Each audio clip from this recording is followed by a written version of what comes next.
इस प्रसंग में आप श्रीमद् भगवद गीता के द्वितीय अध्याय के 9 से 16 तक के श्लोकों का अर्थ सहित वर्णन श्रवण करेंगे। जब अर्जुन ने कहा कि मैं इनसे के संबंध से युद्ध नहीं करूंगा और चुप हो गए कहकर भगवान कृष्ण भी देखते रहे, तब संजय इस प्रकार से कहने लगे। संजय उवाच, धृतराष्ट्र कह रहे हैं, एवं मुक्ता ऋषिकेशं गुडाकेश है परम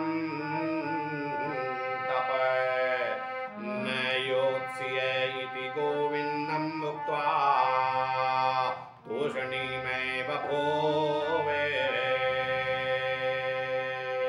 संजय बोले, हे राजन, निद्रा को जीतने वाले अर्जुन अंतर्यामी श्री कृष्ण भगवान के प्रति इस प्रकार कहकर फिर श्री गोविंद भगवान से युद्ध नहीं करूंगा यह स्पष्ट कहकर चुप हो गए। अर्थात मैं कौरवों की सेना में अपने सगे संबंधियों से इन सभी से युद्ध नहीं करूंगा, ऐसा चुप हो गए। भगवान कृष्ण देखते रहे। तमुवाच ऋषिकेश प्रहसन्निवे भारत सेनयोरुभयोर्मध्ये विषीदन्तम् इदं वचः।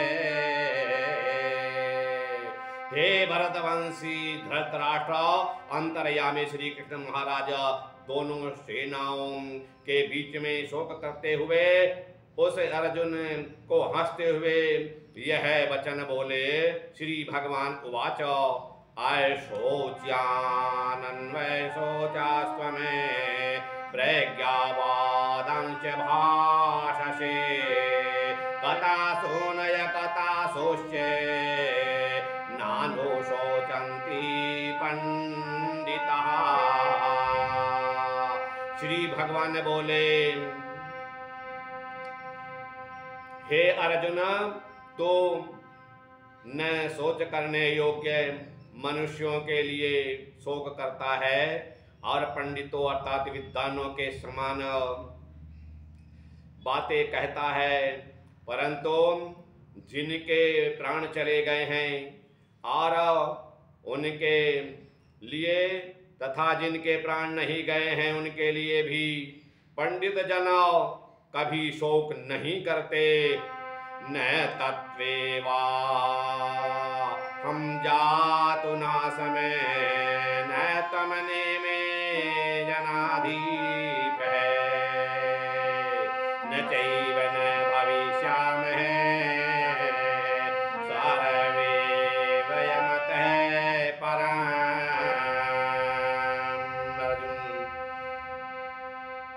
से आगे भगवान इस प्रकार कहने लगे, न तो ऐसा ही है कि मैं किसी काल में नहीं था, तू नहीं था, अथवा ये राजा लोग नहीं थे, और न ऐसा ही है कि इससे आगे हम सब नहीं होंगे।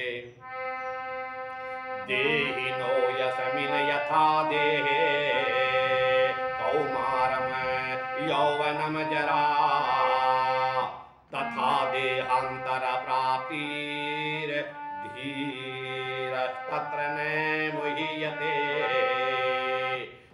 मुह्यति।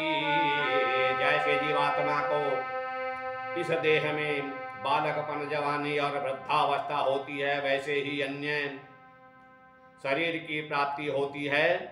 उस विषय में धीर पुरुष कभी भी मोहित नहीं होता।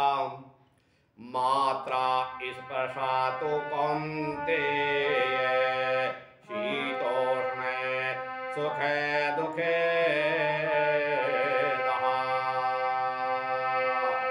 आगम अपायिनो अनित्यासतांसक्ति तीक्षस्वे भारत।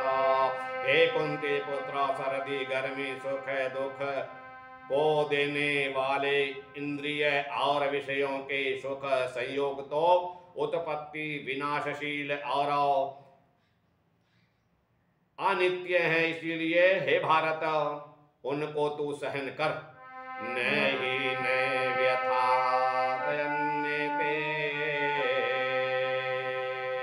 पुरुषमय पुरुषण सभे समय दुख सुखम धीरमय सोया अमृत तत्पाय कल्पते। क्योंकि हे पुरुष श्रेष्ठ दुख सुख को समान समझने वाले जिस धीर पुरुष को ये इंद्रियां और विषयों के संयोग व्याकुल नहीं करते वह मोक्ष प्राप्त करने के योग्य होता है।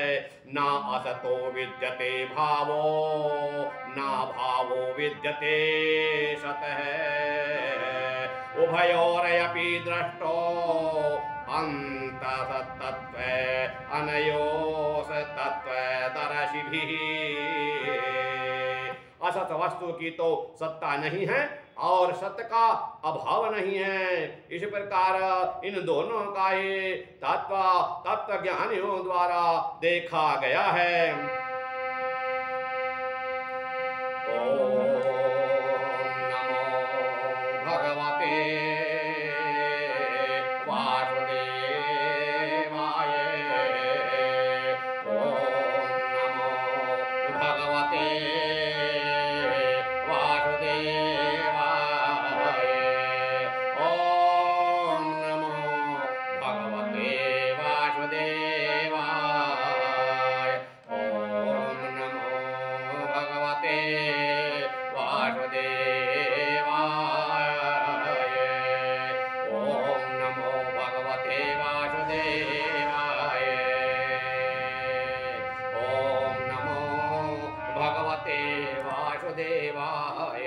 ओम नमो भगवते वासुदेवाय। सभी श्रोताओं को